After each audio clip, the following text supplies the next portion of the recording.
జగన్మోహన్ రెడ్డి అనేటువంటి వాడిని మనం కోర్టు బెయిల్ మాత్రం కండిషన్ పెట్టింది. ఆ కండిషన్ని ఎప్పటికప్పుడు అతను ఉల్లంఘిస్తున్నాడు. ఆ నిబంధనలన్నీ ఉల్లంఘించిన వాడిని ఆ సిబిఐ ఏమందో, ఈడీ ఏమందో కోర్టులు కూడా చూసి చూడటం వదిలేసినాయి. అప్పుడు ముఖ్యమంత్రి అయిపోయాడు. ఒక రాష్ట్రాన్ని సర్వనాశనం చేశాడు. ఇది చాలా మంది చాలా సీరియస్ మ్యాటర్ అని ఎవరు పట్టించుకోవట్లేదు. మీరు అదే వ్యక్తి ఎవరిని ఏం చేశాడు? చంద్రబాబు నాయుడు గారు అరెస్టు, అందులో ₹1 ఎస్టాబ్లిష్ అయిందండి. ఎవరన్నా చెప్పండి, ఒక ₹1. మరి ఆయన 53 రోజుల పాటు ఎందుకు జైల్లో ఉన్నాడు? ఆయన బెయిల్ వస్తే కూడా ఆయన ఇంకా బెయిలే వచ్చింది, నిర్దోషి కాదని చెప్పగలమా మనం? ఇది నేను చెప్పేది. అంటే దొరని కూడా ఒకే ఘాటును కట్టేసే కార్యక్రమంలో భాగంగా కొంతమంది కొన్ని అరెస్టులు జరుగుతాయి దొంగోళ్ళని కాపాడడానికి అనేటువంటిది ఇక్కడ నేను ఎస్టాబ్లిష్ చేయదలుచుకున్నాను. ఇప్పుడు చంద్రబాబు నాయుడు గారిని కోర్టులు ఏం వ్యాఖ్యానించినాయండి? మీరేం తప్పు చేయలేదు, మీరు తప్పు చేసినట్టు కాదు, మీ మీద అభియోగం మాత్రమే, ఇది ఇంకా నిరూపణ కాలేదని చెప్తా ఉంటారు, రిమాండ్ చేస్తారు. మరి ఏంటండి ఇది? ఇప్పటి వరకు 17A కోల్డ్ స్టోరేజ్లోకి వెళ్ళిపోయిన తీర్పు ఎందుకు రాదండి బయటకి? ఏంటి అభ్యంతరం? ఎవరు ఆపుతున్నారు? కరెక్ట్గా ఆ న్యాయమూర్తుల తాలూకు విచక్షణే. అంటే విచక్షణ అధికారం ఉందని చెప్పేసి దీన్ని ఎలా దుర్వినియోగపరచొచ్చా ఎవరన్నానే? ఇది ఒక ప్రశ్న, సామాన్యుడి మదిలో మెదులుతున్న ప్రశ్న. ఇప్పుడు కేజ్రీవాల్ గారైనా లేకపోతే వాళ్ళే బురద జల్లేశారు, అది ఏళ్ల తరబడి నానుతుంది. కొన్ని వీళ్ళు అత్యుత్సాహంతో వీళ్ళు జైల్లో పెట్టి రిమాండ్ చేసినంత ఉత్సాహం కేసు పరిష్కారంలో ఎందుకు లేదు? జగన్మోహన్ రెడ్డిని అలా పట్టుకుని అతని మీద అతను నిజంగా దొంగోడు, మరి కళ్ళ ముందు ఫ్లడ్ లైట్ల వెలుగులో దొంగతనం చేశారు, వాళ్ళు జేబులు కొట్టేశారు. అది అందరికీ తెలిసిన అయినా సరే అది నానబెడతారు, ఇవి నానబెడతారు. ఇది ఏం చెప్పదలుచుకున్నారు వ్యవస్థలు, దేశానికి, ఈ పరిపాలకులు? ఇది అభ్యంతరం. ఇప్పుడు కేజ్రీవాల్ గారి పట్ల చాలా నమ్మకం ఉంది ప్రజలకి. కేజ్రీవాల్ అనేటువంటి ఆయన ఆ ఆప్ పార్టీ, అందరూ రాజకీయ పార్టీలు అన్న తర్వాత అన్ని స్వచ్ఛంగా ఉండాలని రూలే ఉండదండి. వాళ్ళు రాజకీయ పార్టీ నడపాలి, విరాళాలు సేకరిస్తారు, ఒక్కొక్కసారి పక్కదారి కూడా పట్టొచ్చు. దాని మేడం ఎంత జీవితకాలం నిజాయితీగా ఉన్న వాళ్ళ జీవిత చరమాంకలు ఒక 70 లేకపోతే సెటిల్ అయిపోదాం అనుకుంటాడు అధికారి అయినా సరే, రాజకీయ నాయకుడైనా ఎవరైనా కానీ. ఒక 40-50 ఏళ్ల క్రితం రాజకీయాలు ఇప్పుడు లేవండి. అందరూ కూడా ఒకనొకప్పుడు గొంజారీలా నందా దేశానికి 2 సార్లు ప్రధానమంత్రి ఆపద్ధరం ప్రధానమంత్రిగా పనిచేశారు. ఆయన ఉంటా ఇల్లు లేదు. లాల్ బహదూర్ శాస్త్రి గారు ఒక ఫియట్ కారు కూడా కొనుక్కోలేకపోయాడు. ఆయన దాని లోన్ పెట్టుకోవడానికి ట్రై చేశాడు. ఆయన ఒక సొంత ఇల్లు లేదు, అది కూడా క్వార్టర్స్ ప్రభుత్వం కేటాయించిన దాంట్లో నుండి కూడా. ఆయన అలాంటి వాళ్ళు ఇప్పుడు ఉన్నారా మీకు? ఒక వార్డు కౌన్సిలర్, ఒక కార్పొరేటర్ అయితే అతని పరిస్థితి ఎలా ఉందండి ఇప్పుడు? కాబట్టి కొంగట్లో తింటా వెంట్రుకలు ఏరుకోకూడదు అనేటువంటి దానికి అలవాటు పడిపోయారు జనం. ఇక వీళ్ళు 150 కోట్లు, 1000 కోట్లు మన తెలుగు రాష్ట్రాల్లోనే చూడండి, 1000 కోట్లు. ఆంధ్రప్రదేశ్ అయితే మొన్న 5 ఏళ్ల వ్యవధిలో లక్షల కోట్లు కొట్టేశారండి.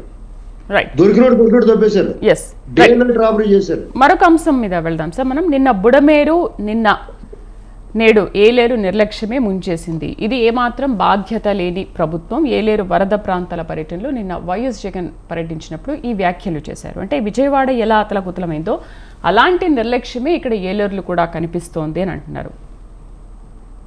అవును, మరి చంద్రబాబు నాయుడు గారు వీళ్ళందరికీ నిర్లక్ష్యం అండి. మరి వరదలు వచ్చినప్పుడు, వాన వచ్చినప్పుడు, తుఫాన్లు వచ్చినప్పుడు దళసర దుప్పట్లు 2 ఒకదాని మీద ఒకటి వేసుకుని కప్పుకుని పడుకోకుండా బయటకు వచ్చి పనిచేసాడు కాబట్టి అది నిర్లక్ష్యమే.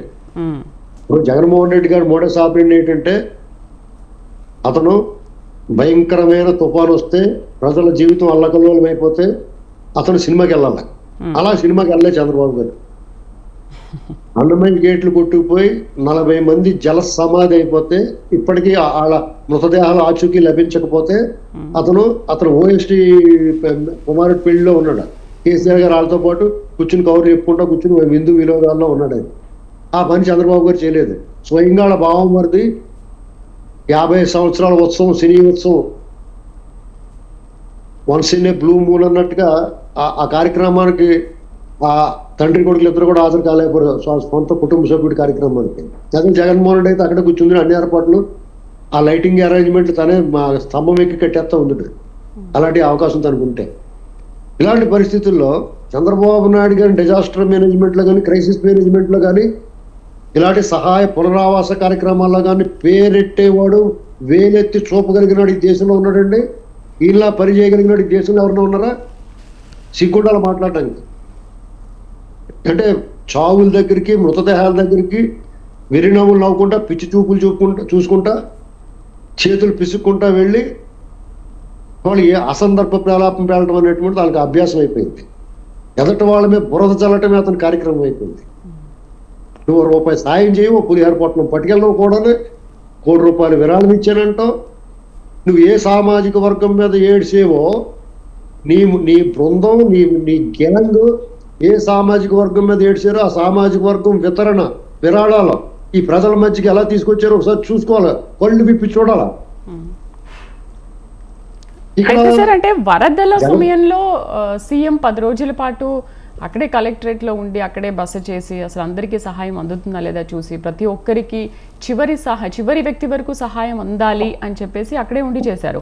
బట్ ఇదంతా కూడా వరదల నియంత్రణలో రాష్ట్ర ప్రభుత్వం నిర్లక్ష్యం వహిస్తోంది, దారుణంగా విఫలమైందనే మాటలు ఎందుకు వస్తున్నాయి? ఇది ప్రజలకు కనిపించట్లేదా? ప్రజలు చూస్తూ ఉన్నారు కదా, సీఎం అక్కడికి వెళ్ళింది, వాళ్ళతో మాట్లాడింది. బట్ ఈయన వర్షన్ ఏంటి అట్లా ఉంది మరి? ఏమండి, వీళ్ళకి పచ్చి అబద్ధాలు మాట్లాడడం అభ్యాసం అయింది. ఎవరన్నా ఏమనుకో, ఇప్పుడు వాళ్ళకి ఓ పత్రిక ఉందో, ఒక ఛానల్ ఉంది. ఆ పత్రికలో డేటు అంటే ఆ వారము తారీఖు 2 మాత్రమే నిజం ఉంటాయి, మిగతా ఎన్ని అబద్ధాలు. వాళ్ళు అందులో రాస్తారు. ఆ లైక్ మైండెడ్ అచ్చం జగన్మోహన్ రెడ్డి లాంటి మనస్తత్వం ఉన్నవాళ్ళు, పైశాచిక మనస్తత్వం ఉన్నవాళ్ళు, పరుల పట్ల విద్వేషం ఉన్నవాళ్ళు, ద్వేషించే కూటమి వాళ్ళంతా కూడా డెఫినెట్ గా వాళ్ళు దాన్ని చదువుతారు, అది నన్ను నిజమని నమ్ముతారు. అదో రకమైన బానిసల స్వర్గం ఉండదు వాళ్ళకి. ఇక మా ఛానల్లో కూడా అదే మాట్లాడతారు.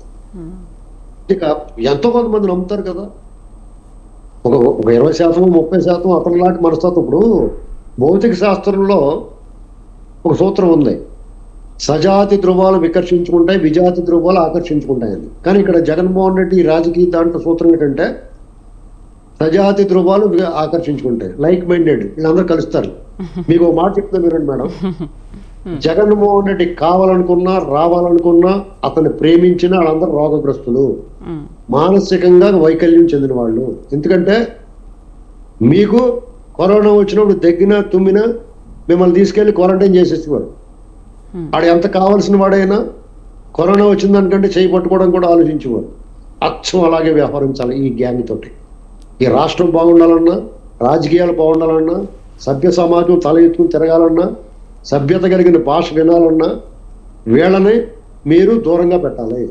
ఈ సమాజ వ్యతిరేకులు, ప్రజాస్వామ్య వ్యతిరేకులు, ప్రజాద్రోహులు. ఎందుకంటే కృష్ణానదిలో బోట్లు వదిలేసిన తీరు చూసిన తర్వాత వీళ్ళ విద్రోహ చర్యలకి మీరు గుండెలు జలరించట్లేదండి. ఆ గేట్లో ఏమైనా ఇరిగిపోయి ఉంటే ఆ పిల్లర్స్ జరిగే ఉత్పాతాన్ని మీరు అంచనా వేయండి ఎవరన్నా. అంటే ఈ రకమైన క్రూరమైన ఆలోచన ఎవడు చేయగలడం? బాబాయిని అడ్డగోలుగా ముక్కలకే నరికి ఎదటివాడి మీద నిస్సిగ్గుగా బరి తెగించి ఎదటివాడి మీద తోయగలిగినాడు. కోడికత్తి డ్రామా ఆడి జనాల్ని మోసం చేయగలిగినాడు. గులకరాయి డ్రామా ఆడి జనాల్ని మభ్య పెట్టాలనుకున్నవాడు.